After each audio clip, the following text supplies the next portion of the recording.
네, 반갑습니다, 여러분. 이번 시간은 수학 4단원 비와 비율 단원의 네 번째 시간입니다. 혹시 저번 시간에 배웠던 내용 기억나시나요? 저번 시간에는 비율의 개념을 배웠었고, 또 이 비율을 어떻게 구할 수 있는지 식을 세우고 풀어보는 시간을 가졌었는데요. 비율은 비교하는 양을 기준양으로 나눴을 때 구할 수가 있었습니다. 이번 시간에는 그 비율이 우리 생활 속에서 어디 쓰이는지 문제를 통해서 한번 알아보는 시간을 가지도록 할 텐데요. 사실 여러분들은 우리 생활 속에서 이미 이 비율에 대한 개념들을 사용을 하고 계신데요. 예를 들어서 자동차 속도 시속 30km 혹은 과일 주스를 봤을 때 실제 과일의 함유량이 몇 %가 되는지 그런 것들이 다 생활 속에서 비율이 사용되고 있는 경우라고 할 수가 있겠습니다. 네, 그러면 본격적인 수업 시작하기 전에 짧은 동영상 하나 시청하시고 넘어가도록 하겠습니다.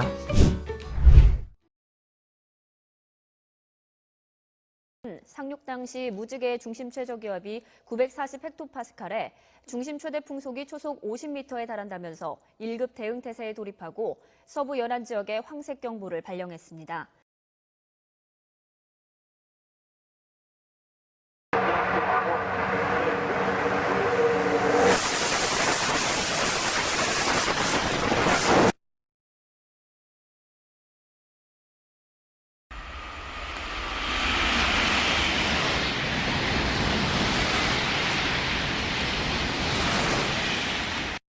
네, 동영상 잘 보셨나요?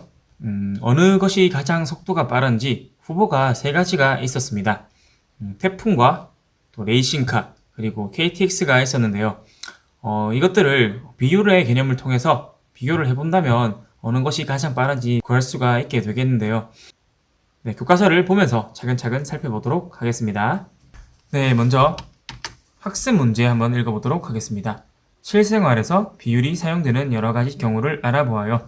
네, 교과서는 80쪽이 되겠습니다. 고속철도를 타고 2시간 동안 서울에서 광주까지 약 300km를 갔습니다. 고속철도가 서울에서 광주까지 가는데 걸린 시간에 대한 간 거리의 비율을 알아봅시다. 네, 문제에서 묻고자 하는 마지막 질문이 마지막 문장이 상당히 긴데요. 만약에 문장에다가 자, 이런 식으로 표시를 한다면 훨씬 더 문제에서 무엇을 묻는지 알기가 쉽겠죠. 그만큼 문제의 길이가 긴 문제는 문제에서 주어진 조건과 또 결국 원하는 게 무엇인지 목적을 파악하는 것이 중요한 것 같습니다. 자, 그래서 결론적으로 묻고 싶은 것은 걸린 시간에 대한 간 거리의 비율을 알아보는 것인데요. 자, 이랬을 때는 간 거리가 비교하는 양이 되겠고 걸린 시간이 기준량이 되겠습니다. 네, 그러면 사실 모든 힌트는 다 드렸기 때문에 여러분들이 직접 80쪽에 있는 1번 문제에 대한 답을 적어보시기 바랍니다.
네, 한번 확인해 보겠습니다. 서울에서 광주까지 먼저 2시간 걸렸고 거리는 300km를 갔다고 했었죠. 이때 걸린 시간이 기준량이었고 간 거리가 비교하는 양이었습니다. 우리가 비율을 구하려면 간 거리를 시간으로 나눠야겠죠. 자, 이때 어떻게 보면 새로운 개념이 될 수가 있는데 이전까지는 우리가 똑같은 단위끼리만 비교를 해서 나누었습니다. 시간은 시간으로 나누거나 혹은 개수는 또 개수로만 나눴었죠. 자, 그런데 지금 문제처럼 단위가 다르더라도 비교를 해서 비율을 구할 수 있다는 점 알고 넘어가시기 바랍니다. 어느 정도 시간에 얼마만큼 거리를 갔는지 그렇게 비교를 해서 비율을 구한 것이 바로 속력이 되겠죠. 자, 그래서 결론적으로는 300을 2로 나눴을 때 네, 그렇죠. 150이 나옵니다. 자, 비율이 150이 나왔다는 것은 무슨 말이라고 했었나요? 기준량을 1로 잡았을 때 150만큼이 비교하는 양이 된다는 소리인데요. 지금 기준량이 시간이었기 때문에 1시간에 150km를 갈 수 있다는 뜻으로 생각하시면 됩니다. 네, 그래서 결론적으로 이 상황에서 비율이 150이 나왔다는 것은 1시간 동안 150km의 거리를 갈 수 있다는 것을 뜻합니다. 네, 아래의 문제입니다. 서울과 강원도의 인구와 넓이를 조사한 표입니다. 두 지역의 넓이에 대한 인구의 비율을 비교해 봅시다. 또 마지막 문장에 질문자의 의도가 나와 있네요. 넓이에 대한 인구의 비율을 비교해 보라고 했습니다. 자, 그랬을 때 자, 뒤에 있는 인구가 비교하는 양이 되겠고 넓이가 기준량이 되겠습니다. 그러면 인구 나누기 넓이를 한다면 문제에서 원하는 그 비율을 알 수가 있겠죠. 자, 그러면 아래에 있는 문제들을 천천히 풀어보도록 하겠습니다. 서울의 인구와 넓이는 각각 얼마인가요? 표에 적힌 것을 그대로 적으시면 되겠죠. 두 지역의 넓이에 대한 인구의 비율을 구할 때 기준량과 비교하는 양이 각각 무엇이었을까요? 자, 문제를 자세히 보시면 넓이에 대한 인구의 비율이라고 했으니까 이 인구가 우리의 주인공인 비교하는 양이 될 것이고요. 넓이는 기준량이 되겠죠. 자, 그랬을 때 비율은 인구 나누기 넓이를 하시면 될 것 같습니다.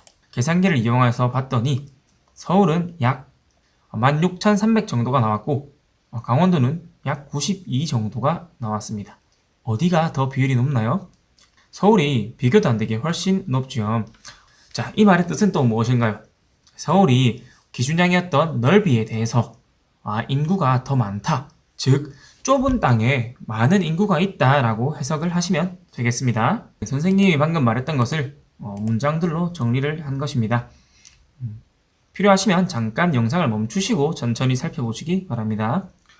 네, 교과서 81쪽 3번 문제로 넘어가도록 하겠습니다. 네, 마찬가지로 문제에서 준 조건과 또 최종적으로 무엇을 묻는지 체크를 해가면서 읽도록 하겠습니다.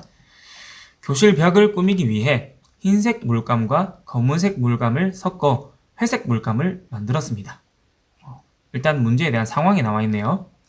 지혜는 흰색 200ml에 검은색 6ml를, 슬기는 흰색 250ml에 검은색 100ml를 섞었습니다. 누가 만든 회색 물감이 더 어두운지 비교해 봅시다 라고 했습니다. 자, 중요한 것은 더 어두운지, 어떤 것이 더 어두운지인데요. 네. 흰색 물감과 검은색 물감을 섞었을 때 어떤 것을 더 많이 섞어야 어두워질까요? 네, 당연히 검은색이겠죠. 자, 그러면 여기서 질문을 한 가지 하겠습니다. 두 학생이 흰색 물감과 검은색 물감을 각각 섞어서 회색 물감을 만들었습니다. 근데 이 한 학생이 검은색 물감을 더 많이 썼습니다. 그러면 무조건 이 학생의 회색 물감이 더 어두울까요? 네, 정답은 X입니다. 네, 왜냐면 이 학생이 검은색 물감을 더 많이 썼더라도 다른 학생이 흰색 물감을 엄청나게 적게 타서 거의 검은색으로만 회색 물감을 만들었다면 오히려 이 학생이 더 어두운 회색 물감을 만들게 되겠죠. 저번 시간에 배웠던 비율 개념과 관련이 있다는 것 눈치채셨죠? 이번 문제도 역시나 시간을 드릴 테니까 여러분들이 직접 먼저 풀어보시고 선생님과 함께 풀이를 살펴보도록 하겠습니다.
차근차근 잘 풀어보셨나요? 네, 먼저 지혜가 만든 물감을 확인해 보도록 하겠습니다. 지혜는 흰색은 200ml, 검은색 물감은 6ml를 적었고 슬기는 250 그리고 검은 물감은 10ml를 섞었다고 했습니다. 자, 문제에서 주어진 조건을 그대로 묻는 문제인데 이런 과정도 문제에서 주어진 조건을 다시 한번 체크하는 것이기 때문에 중요한 과정이라고 할 수가 있겠습니다. 자, 위의 문제는 생략을 하고 교과서에 있는 두 가지의 질문 먼저 살펴보도록 하겠습니다. 지혜가 만든 회색 물감에서 흰색 물감 양에 대한 검은색 물감 양의 비율은 얼마인가요? 자, 역시나 지금까지 해왔던 방식으로 체크를 해보겠습니다.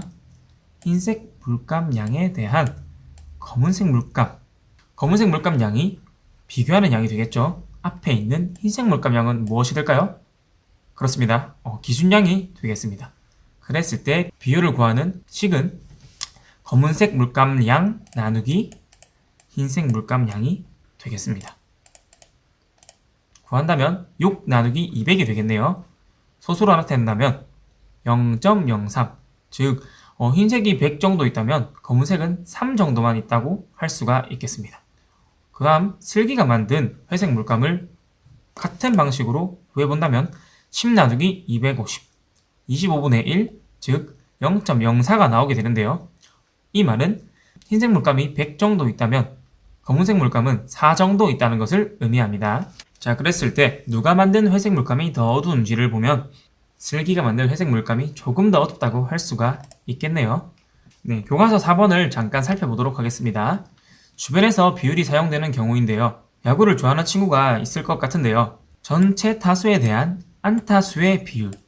그러니까 야구 선수, 공을 치는 타자가 삼진이나 혹은 아웃을 당하지 않고 안타를 몇 개나 치는지, 즉 얼마만큼이나 자주 치는지를 비율로 나타낼 수도 있다고 합니다. 자, 두 번째로는 실제 거리에 대한 지도에서의 거리의 비율을 축척으로 나타낼 수 있다고 합니다. 무슨 말이냐면 실제 거리를 얼만큼 줄여놨냐에 따라서 그 비율을 가지고 축척을 정하게 되는데요.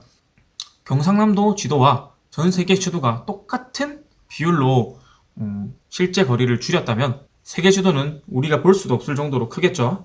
그렇기 때문에 이 상황에서도 비율의 개념이 사용된다고 볼 수가 있습니다. 네, 마지막으로 소금물 양에 대한 소금 양의 비율로 소금물의 진하기를 알 수 있다고 합니다.